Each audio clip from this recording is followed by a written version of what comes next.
Muy buenos días, días todavía, ¿no? Tardes todavía, ¿no? Muy buenos días a todos. Para mí es un enorme gozo, privilegio. Agradezco mucho la invitación para estar aquí hoy. Esta es una congregación muy querida para nosotros, en nuestra familia.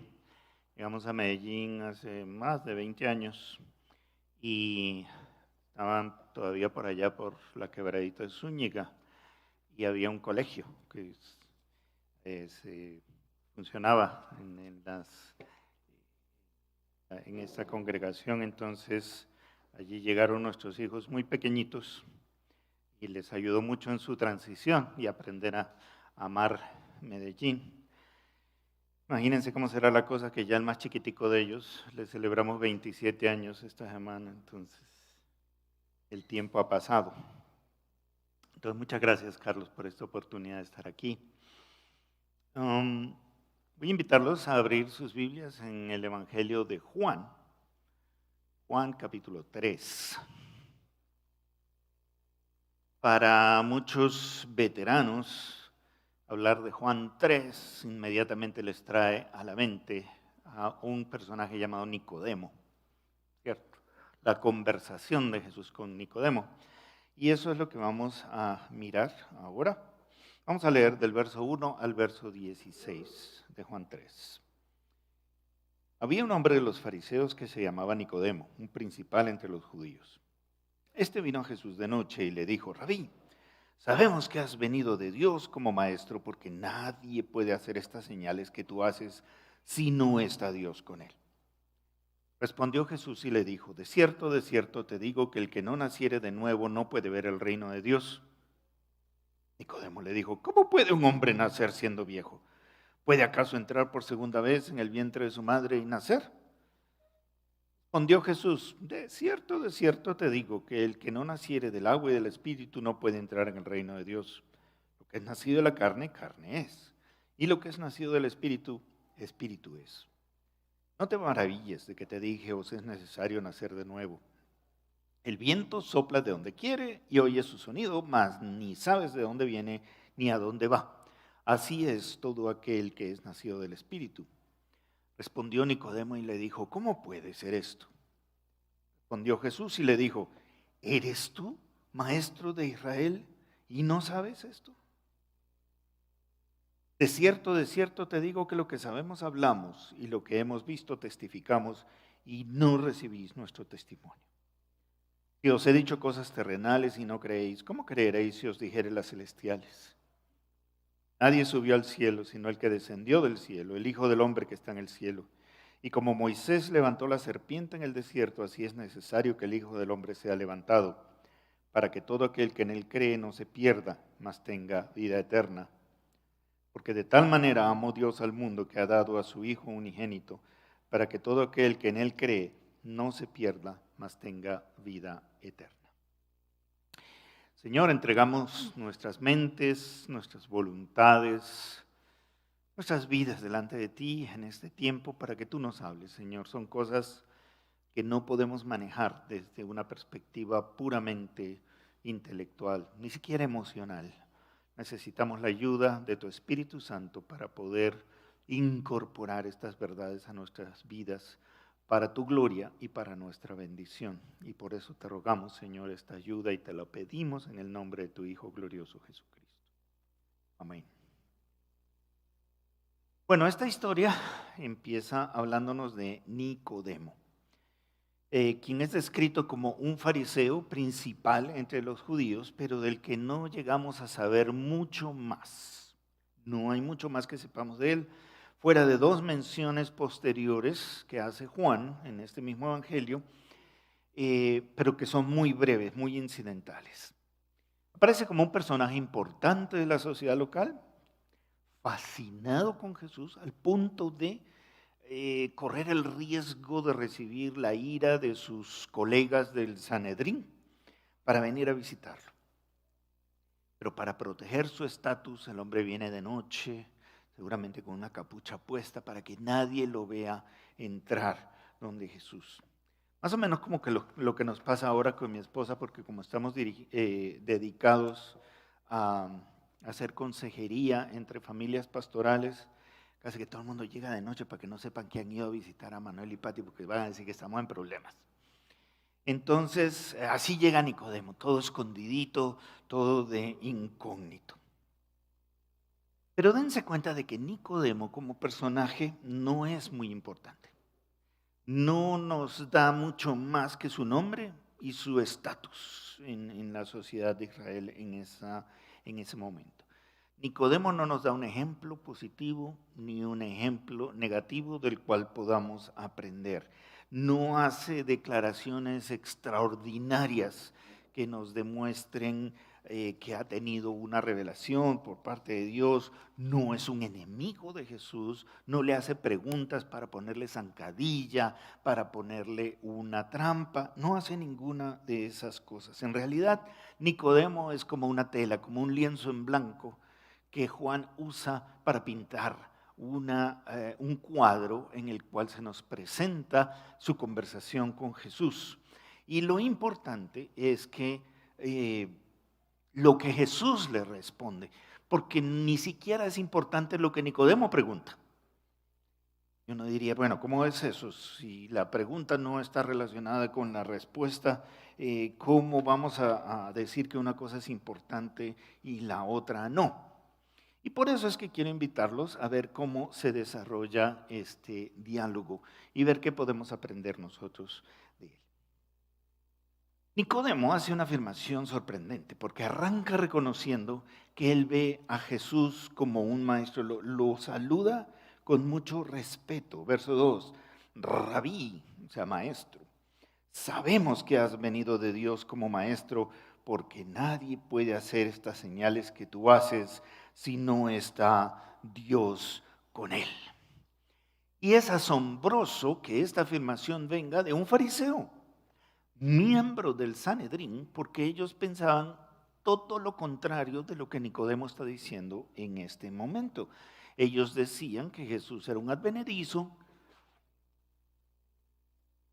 un charlatán, y que su poder venía del demonio, no de Dios. Entonces ya aquí vemos a un Nicodemo que sí se sale de la norma y reconoce abiertamente que el poder de Jesús viene de Dios. Eres un maestro, tu poder viene de Dios y quiero saber más de eso. Eso es todo lo que está diciendo Nicodemo. Algo así como que si le preguntan, Nicodemo, ¿qué estás haciendo? Él dice, bueno, aquí hay un profeta poderoso con el que quiero charlar porque me parece interesante. Quiero conocer más de ese poder que está detrás de ese profeta, pero no quiero que nadie me vea haciéndolo porque se burlarán de mí. Y hasta ahí llega la importancia de Nicodemo, porque no tiene mayor sentido ponerse a mirar más ni lo que dice ni lo que hace. Pero permítanme recoger tres cosas que Jesús sí dice, usando como ocasión esta conversación con Nicodemo. Y lo primero que encontramos es una confrontación, un choque entre una visión centrada en el poder y una visión centrada en la espiritualidad. Poder versus espiritualidad. Nosotros hemos visto a Jesús en otros pasajes minimizando el tema de las señales.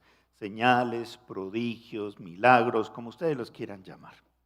Por ejemplo, en Mateo capítulo 12, en el verso 39, Jesús hasta condena severamente esa actitud de búsqueda de señales por parte del pueblo. La gente los seguía porque quería no solamente ser testigo de esos milagros, sino también beneficiario de la expresión de poder de Jesús. Y Él los llama generación adúltera y perversa. El primero al que yo veo que insulta a sus seguidores. No me sigan. Generación adúltera y perversa. A ustedes lo único que les interesa es el tema del poder y el tema de las señales. Y es lo primero que menciona Nicodemo. Sabemos que has venido de Dios como maestro porque nadie puede hacer estas señales si no es porque Dios está con él. Y Jesús ni siquiera se toma la molestia de explicarle a Nicodemo que no él está centrado, sino que frente a lo que Nicodemo dice, Jesús le responde: de cierto te digo, el que no naciera de nuevo no puede ver el reino de Dios. Pónganse en los zapatos de Nicodemo. Es más, imagínense la cara de Nicodemo. Señor, quiero conocerte porque hay poder en tu predicación, hay poder en lo que tú haces, en las señales que tú haces. Se queda esperando una respuesta de Jesús y Jesús le dice: si no nacieras de nuevo no verás el reino de Dios. ¿Y? ¿De qué me estás hablando? Yo vengo a hablarte de otra cosa. Me estoy refiriendo a otra cosa. ¿Me estás escuchando? No. Yo vengo a hablar de señales, de poder de Dios, de maravillas, de milagros, de fuegos artificiales. Y tú me sales con eso de que hay que nacer de nuevo, que ni siquiera lo entiendo. Y déjame decirte, pues con todo respeto, ¿no?, que es ridículo. Porque ¿cómo hace uno para meterse ya viejo en la barriga de su mamá y nacer de nuevo? Y nos encontramos aquí con que al pobre Nicodemo le está pasando algo que seguramente nos ha pasado muchas veces a nosotros. Nos acercamos a Dios y le ponemos agenda. Nos acercamos a Dios y le ponemos un tema.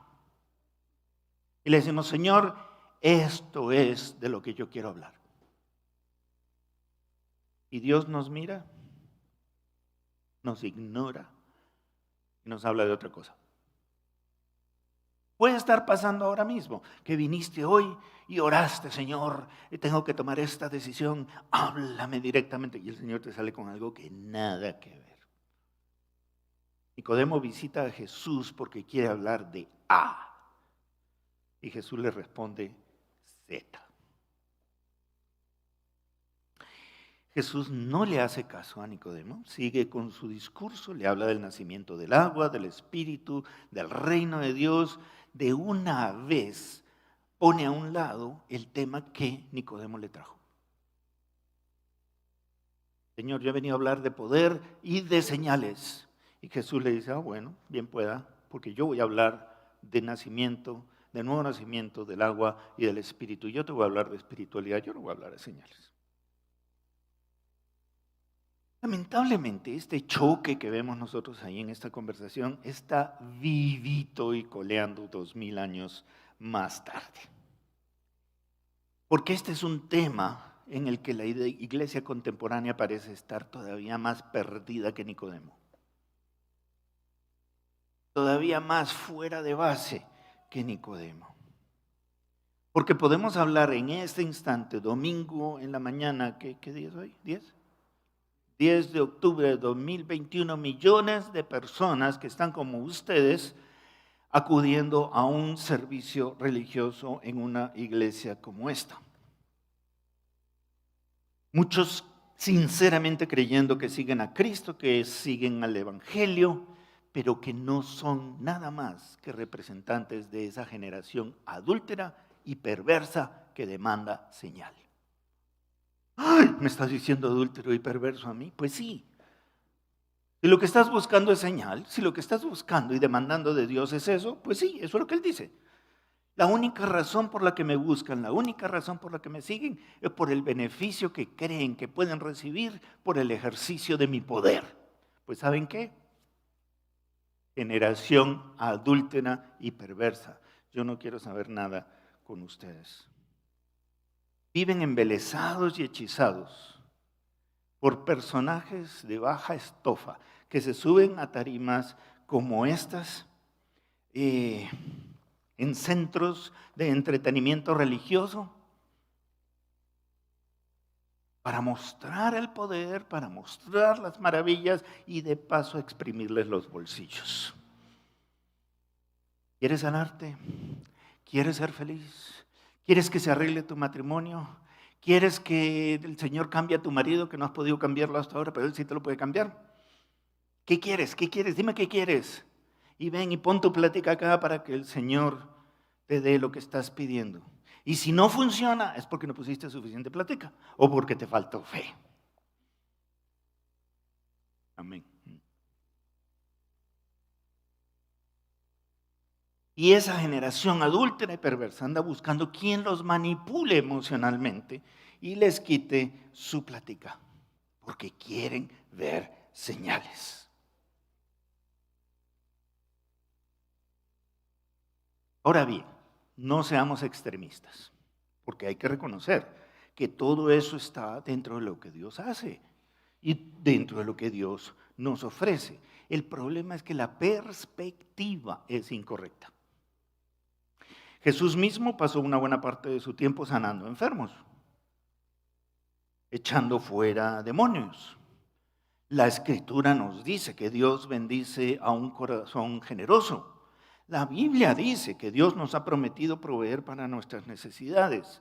Es perfectamente legítimo, válido venir delante de Dios y pedirle que me sane de una enfermedad, pedirle que me provea para mis necesidades económicas, pedirle que me ayude con mis problemas matrimoniales o con un hijo o con lo que fuera o en el trabajo. Es válido, es legítimo. Es más, Dios nos anima a que vengamos a Él con nuestras necesidades. Todo eso es verdad, pero nada de eso es el centro del Evangelio.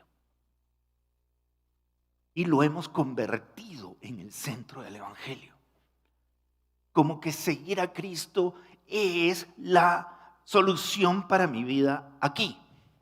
Y para eso necesito ver esas señales y necesito ver el poder de Dios. Pero nada de eso merece el énfasis o la importancia que hoy ha adquirido en muchas iglesias y pseudo iglesias. Otra vez, Jesús sí pasó mucho tiempo sanando enfermos, efectuando liberaciones, haciendo señales portentosas, caminó sobre las aguas, multiplicó los panes y los pescaditos, convirtió el agua en vino. Pero en esta ocasión, cuando Nicodemo viene y le habla de esas señales y de ese poder y de la fuente de su poder, Jesús no cae en la trampa. Jesús no pisa el palito, como habríamos podido hacer tú y yo. Imagínense cómo sería, ¿no? Imagínense un Jesús diferente al de las Escrituras. Rabí, sabemos que has venido de Dios como maestro, porque nadie puede hacer estas señales que tú haces si no está Dios con él. Señor, qué maravilla. Uy, sí, Nico. ¿Verdad que fue como chévere eso de convertir el agua en vino cuando ya la parranda se iba apagando? ¿Viste la cara que puso el mayordomo cuando se dio cuenta de la calidad de ese vino? No, hermano. Fíjate que el mismísimo Pedro con sus ínfulas de papa que tiene no pudo caminar sobre el agua, lo tuve que sacar de los pelos porque se estaba ahogando. No, ¿cómo la viste? ¿Cómo te quedó el ojo, Nicodemo? Hermano, ¿con quién estás? Y entonces, ¿para qué estudiamos, pues?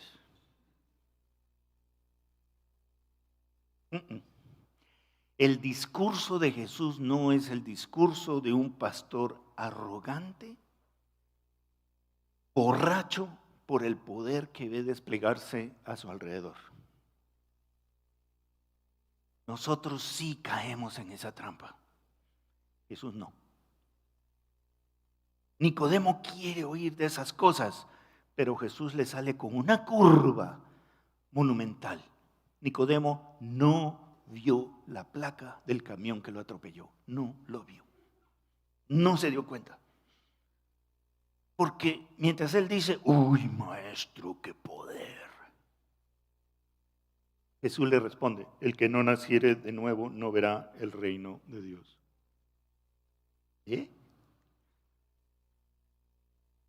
¿No te has equivocado de cassette, señor? De cassette ya descubrieron. Con eso revelo mi edad, ¿no? De chip. Mira, Nicodemo, tú te estás dejando deslumbrar por lo que no es.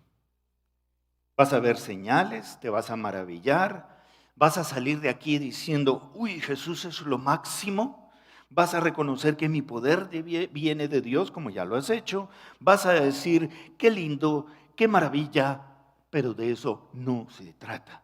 Por muy maravillado que estés con lo que hago, por muy lindo que te parezca lo que digo, si no naces de nuevo, no verás el reino de Dios. Y yo me imagino y espero que esto sea una especie de remesón para nosotros. Porque no basta con decir que Jesús es chévere. Uy, no, qué maravilla. Me lo comentaba el grupo anterior. Cuando uno está muy buñuelo como predicador, apenas termina, quiere que la gente se le acerque, le diga, qué lindo fue, qué maravilla ese sermón. Y no falta quien se aparece por ahí, ¿no? Ay, pastor, qué lindo su sermón. Me llegó, ya, me ericé.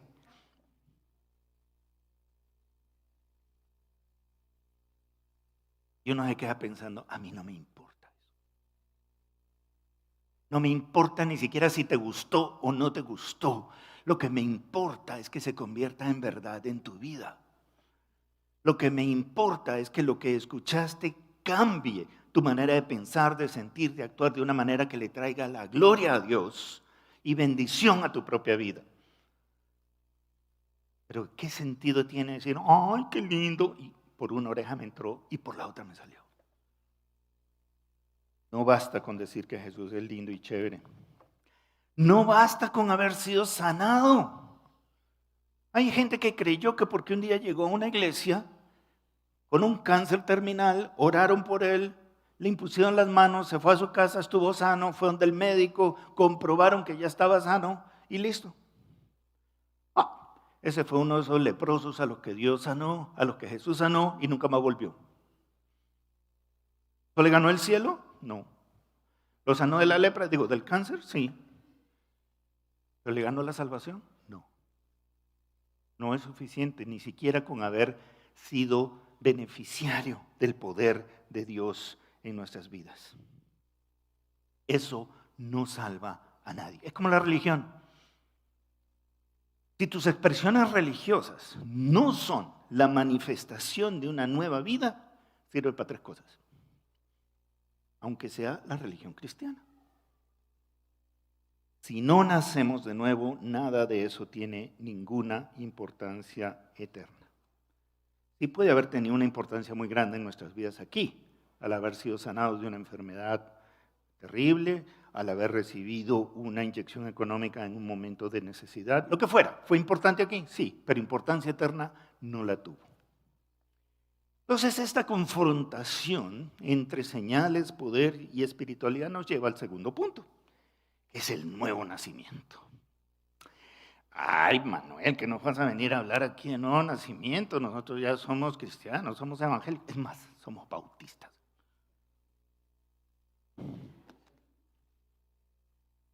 ¿Qué nos vas a hablar de nuevo nacimiento? Pero la verdad es que como le pasó a Nicodemo, aquí estamos hablando de aguas profundas. No necesariamente las aguas del bautismo, pero son aguas profundas de todas maneras.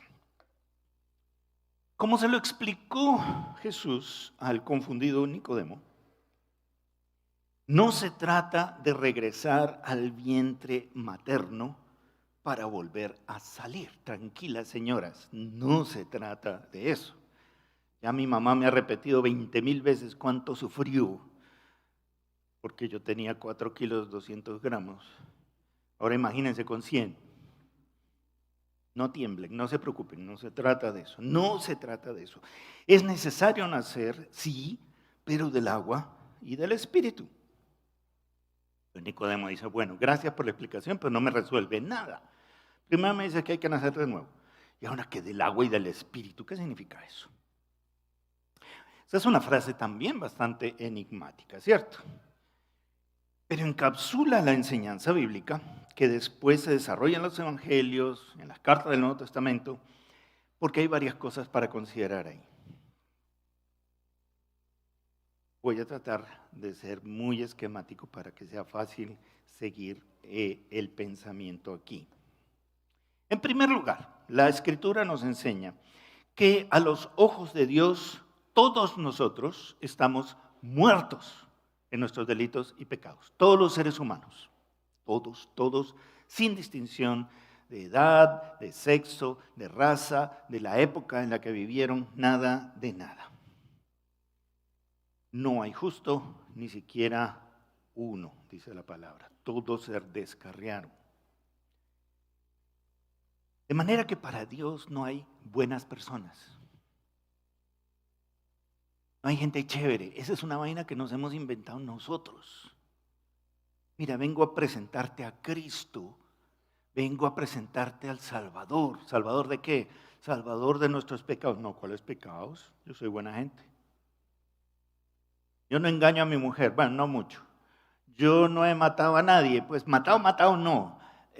Yo no robo. Pues, no robo cantidades como congresista ni como político. No robo tanto. Soy buena gente. Eso es una mentira diabólica para hacernos estar tranquilos. La ley de Dios es una. Y el que viola la ley de Dios en un solo punto se hace culpable de toda la ley. Y la analogía que estábamos usando es la del embarazo. Carlito estaba mencionando varias de nuestras hermanas que están en la dulce espera. Yo les pregunto, bueno, levanten la mano las que están un poquito embarazadas. Ligeramente embarazadas. Y levanten la mano las que están muy embarazadas. Eso no depende del tiempo, eso no depende del número de chinos, eso no depende de nada. Es un todo o nada. O estás esperando bebé o no estás esperando bebé. Así de sencillo. Lo mismo con la ley de Dios. O la violaste o no la violaste. No, sí, pero un poquito. Bueno, un poquito es suficiente. Alguien lo comparó con un balón, una de esas bombitas de cumpleaños. ¿Qué pasa si tú pasas cerca de la bomba y con algo que está en tu ropa o lo que fuera, lo rozas el balón? ¿Qué pasa? Revienta, ¿no es cierto? Eres culpable de haber reventado ese balón. ¿Y qué pasa si contratas un avión, sobrevuelas Medellín y sueltas una bomba atómica? ¿Qué pasa no con la bomba atómica, sino con la bomba de cumpleaños? Lo mismo. A la bombita no le hace ninguna diferencia si fue tu arete o fue una bomba atómica. Igual se reventó. Con la ley de Dios es lo mismo. No importa si fue por un piquitín o fue por una cosa horrible. Todos somos pecadores y todos estamos muertos en nuestros delitos y pecados. Llega Jesús figuradamente y literalmente y nos dice que Dios no quiere que nadie se pierda, que nadie muera, que nadie permanezca en ese estado de muerte. Y para eso ha dado a su Hijo para que aquel que en Él crea no se pierda, sino que tenga vida eterna. El mismo Dios que decretó nuestro castigo, nuestra muerte, nuestra condenación eterna por la violación de su ley, encuentra la manera de salvar a quienes no pueden hacerlo por sí mismos y entrega a su Hijo para que viva una vida perfecta y muera en pago de nuestros pecados. De manera que quien deposite en Él su fe, quien lo reciba como su Señor, acepte su sacrificio y su soberanía, pueda alcanzar el perdón de sus pecados y el acceso a una nueva vida. Ahora juntemos las dos cosas. El que está muerto necesita vivir. Y la forma de pasar de la muerte a la vida es un nuevo nacimiento. Es el nuevo nacimiento. Ese es el nuevo nacimiento del que Jesús le está hablando a Nicodemo. Es que tengo que entrar en el vientre de mi madre. No, eso es carne. Yo te estoy hablando de nacimiento en agua y en el Espíritu. Y esto es absolutamente imprescindible para llegar a Dios. No basta, Nicodemo, con que me digas, maestro bueno. No basta, Nicodemo, con que me digas que estás fascinado con mis enseñanzas. No basta, Nicodemo, deslumbrarte con mi poder expresado en milagros asombrosos. No basta, Nicodemo, con ayudar a los necesitados. No basta, Nicodemo, con tratar de ser una buena persona. Todo eso es bueno. Todo eso lo espero de ti. Pero lo imprescindible es que nazcas de nuevo. Lo demás vendrá. Entonces Nicodemo, en medio de ese mazazo que ha significado esa respuesta de Jesús, medio se recupera y pregunta, ¿cómo se hace eso de nacer de nuevo? Y vale la pena que nosotros nos lo preguntemos también, porque ya a estas alturas, más de uno se estará preguntando, ¿será que yo he nacido de nuevo?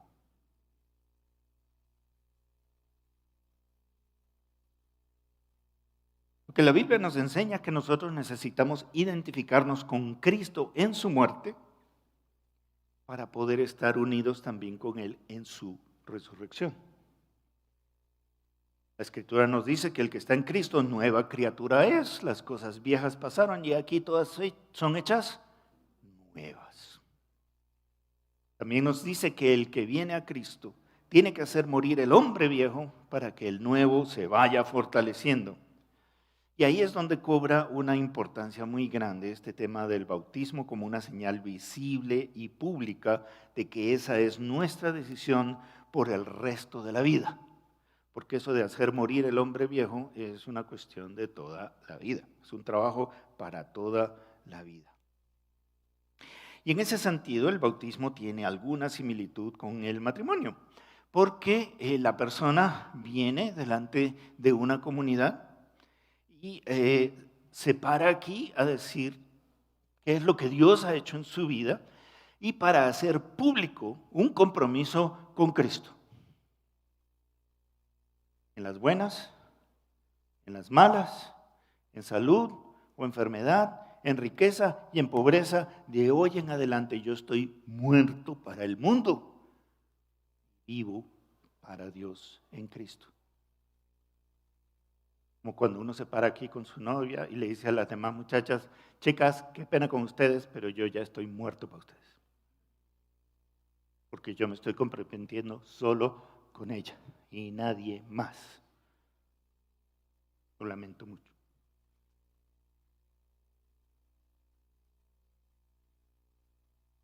Y entonces, el simbolismo del bautismo es que nosotros descendemos al agua como quien desciende al sepulcro con Cristo. Y salimos de allí como Él salió, para vida eterna. Nacimiento del agua y del Espíritu. No nacieres del agua y del Espíritu, no verás el reino de Dios. Entonces está primero esa confrontación entre la espiritualidad y las señales, que nos llevó al tema del nuevo nacimiento. Y Jesús, siendo un poco cruel, como si Nicodemo no hubiera tenido suficiente palo hasta ese momento, le sale con lo de la serpiente de bronce. Verso 14, y como Moisés levantó la serpiente en el desierto, así es necesario que el Hijo del Hombre sea levantado para que todo aquel que en él cree no se pierda, mas tenga vida eterna. Claro que Jesús está hablando con un fariseo, con un maestro de la ley, alguien que sabe que le está mencionando el episodio narrado en el capítulo 21 del libro de Números, donde hay una historia muy interesante. Moisés ya había sacado al pueblo de la tierra de Egipto, de esclavitud, ya están en el desierto y han estado deambulando por allí y están aburridos, están cansados, están hartos del maná que Dios les estaba proveyendo cada mañana y declaran una vez más una cosa terrible, que preferirían otra vez estar bajo esclavitud en Egipto que bajo el cuidado de Dios en el desierto. Y murmuran entre ellos en contra de Moisés y en contra de Dios. Cometen el mismo error que nos pasa a nosotros cuando decimos, ay, ahora que soy cristiano, no se me solucionaron las cosas, yo vine para ser sanado y estoy más enfermo. Vine para que me arreglaran mis problemas en el trabajo y me echaron. Vine para que me arreglaran el matrimonio y me lo arreglaron. Mejor dicho, estoy peor que antes. Me regreso a Egipto porque esto no funciona. Igual estaban ellos en las mismas. Y como castigo, Dios les manda muchas víboras que causan una gran mortandad en el pueblo. Y cuando Moisés ora pidiendo misericordia, Dios le sale con una cosa muy rara. Le dice, ¿sabes qué, Moisés? Vamos a hacer una cosa. Vas a hacer una serpiente en bronce.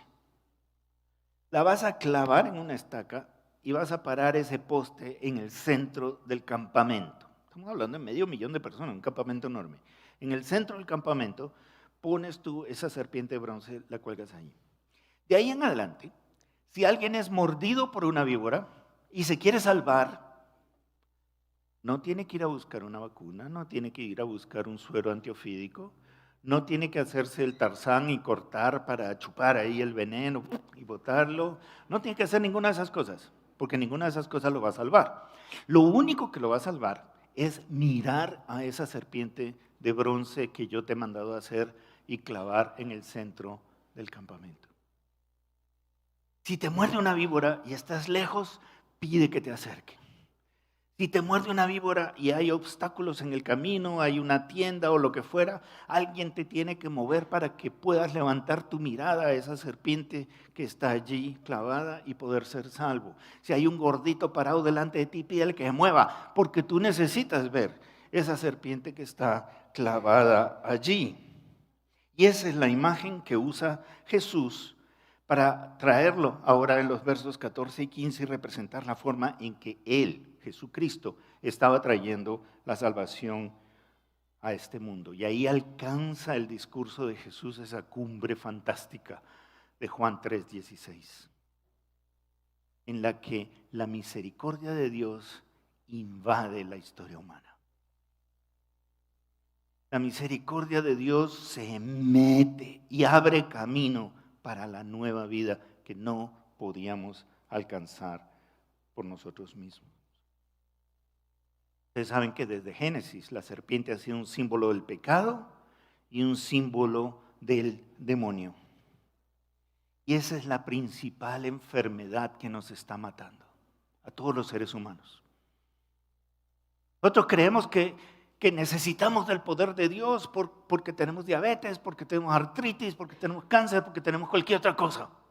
Cuando lo que nos está matando es el pecado. Lo que nos ha mordido y ha inyectado la muerte es el pecado. Y eso no tiene vacuna, no tiene antídoto, no tiene tratamiento. Todo lo que nosotros querramos hacer para solucionar el problema del pecado lo va a empeorar. Entonces nos ponemos a ser buenas personas. ¿Y eso qué logra? Que nos entierren camino al infierno diciendo que fuimos buenas personas. Entonces nos metemos a tratar de ahogar la culpa con trago o cualquier otra sustancia, con promiscuidad sexual, con incapacidad emocional, con lo que fuera. Y no vamos a solucionar nuestro pecado. Así como nuestra sociedad en general, no solo en Colombia, nuestras sociedades y nuestras culturas están podridas de pecado y de corrupción y no hay nada que hacer al respecto. Como individuos también estamos corroídos por el pecado y no hay nada que podamos hacer al respecto. Si no, invito a uno o dos de ustedes que vengan acá y nos den su testimonio y cómo han venido luchando contra su pecado los últimos 20 años y a ver a dónde han llegado. Ninguna parte.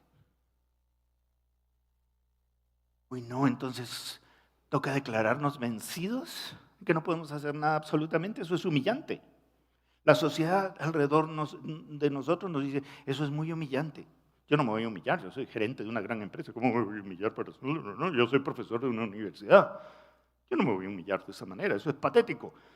¿Sabes qué? Tienes razón. Es humillante y es patético, pero no hay de otra. Humíllate delante del Señor y Él te exaltará. Y el que se exaltare será humillado. ¿Qué necesitamos para hacer a un lado nuestra estúpida soberbia de creer que todavía podemos solucionar el problema del pecado con buenas acciones, con religiosidad, con lo que sea, pero sin Cristo? No hay manera. El pecado nos ha mordido. Ya estamos muertos, aunque todavía estamos dando algunos pasitos. Única manera de salvarnos es levantando nuestra mirada a Cristo. Solo eso va a revertir los efectos del veneno. Necesitamos morir con Él para resucitar con Él.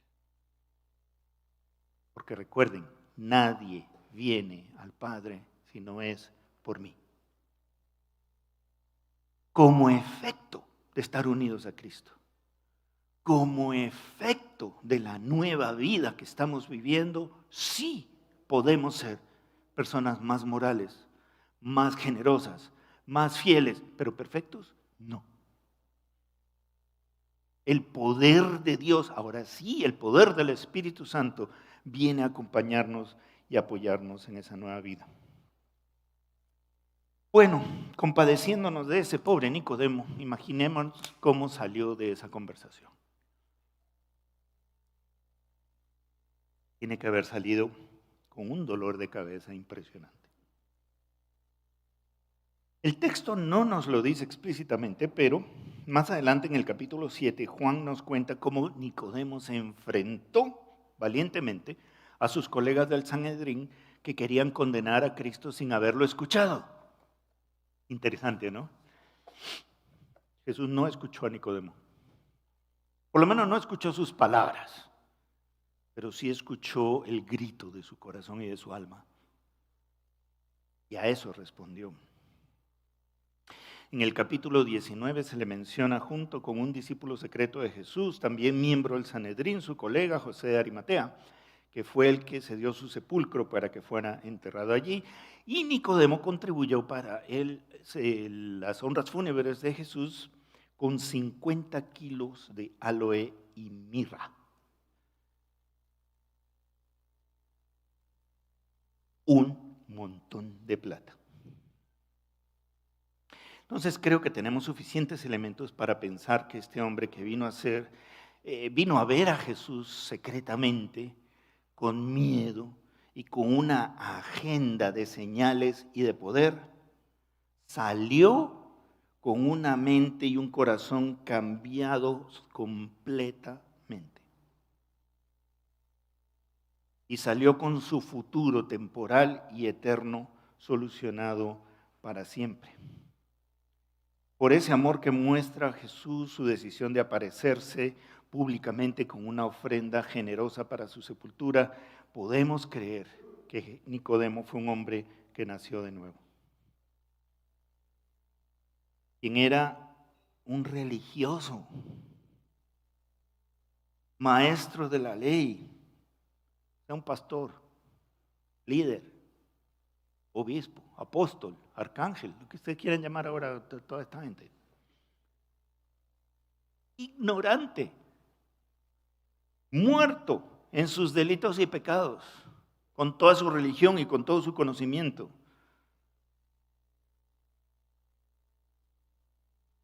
Pasó a ser un discípulo de Jesús, un creyente, un hijo de Dios, salvo por la fe, porque nació de nuevo. La pregunta obligatoria, la que los dejo antes de partir, es: ¿Dónde estás tú? Y no me importa tu estatus. Puedes ser un principal.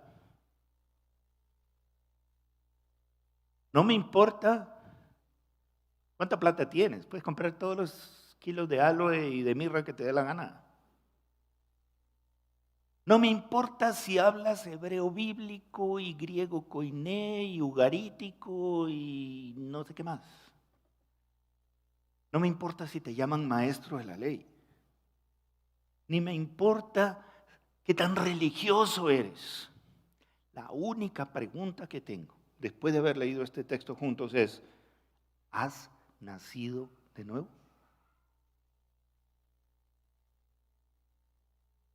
Porque si la respuesta es no, nada de lo demás importa. ¿Sabes lo que te conviene? No te podrás ir de aquí hoy sin agarrarte de la barba de Carlos o de Federico, de alguno de ellos, y decir: no me deje ir de aquí sin la convicción de que he nacido de nuevo. Vuélvamelo a explicar, vuélvame a pasar el video. Haga lo que sea necesario. Estoy aburrido de religión, estoy aburrido de buscar señales y poder por todos lados. Quiero ver ese nuevo nacimiento. Quiero conocer a ese Cristo al que Nicodemo conoció esa noche cuando llegó en secreto con su propia agenda. Señor, abrimos tu palabra con temor y temblor y con reverencia y hacemos estos llamados y estas preguntas con el mismo temblor y la misma reverencia, que sabemos lo que está en juego. Cada vida que se pierde en medio de la búsqueda de señales y la religiosidad y lo demás es una tragedia. Y es una tragedia aún más grande que la de las vidas que se pierden allá afuera porque no quieren saber nada contigo. Estas son vidas que se pierden habiendo venido a buscarte. Como el joven rico que te preguntó: ¿qué debo hacer para obtener la vida eterna? Hizo la pregunta correcta a la persona correcta, en el momento correcto, recibió una respuesta perfecta y con todo se perdió. Señor, yo te ruego que tú le des a esta comunidad, a los líderes de esta iglesia, la bendición de que nadie que venga aquí a preguntar se vaya sin haber nacido de nuevo, sin haber encontrado al Jesús que vive, al Jesús de las Escrituras, el Hijo de Dios, el Salvador. Nosotros no podemos hacer nada, no podemos inventarnos ritos, costumbres, tradiciones, movimientos, oraciones, nada que nos salve. Solo la rendición delante del Señor de señores podrá dar una nueva vida. Quienes estamos muertos en condenación por nuestros delitos y nuestros pecados. A ti, Señor Jesús, que vive y reina para siempre, te rendimos toda la gloria, toda la alabanza, siglos